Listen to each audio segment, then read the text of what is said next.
You ask Tiger to solve. This deals with linear equations with one unknown. The final result is x equals 28. Let's solve it step by step. Group all constants on the right side of the equation. Add 2 to both sides.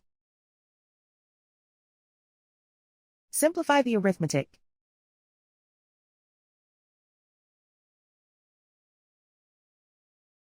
Isolate the x. Multiply both sides by 7.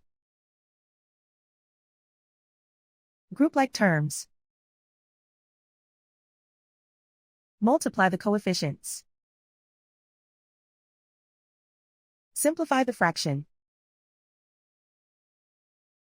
Simplify the arithmetic. And so the final result is x equals 28.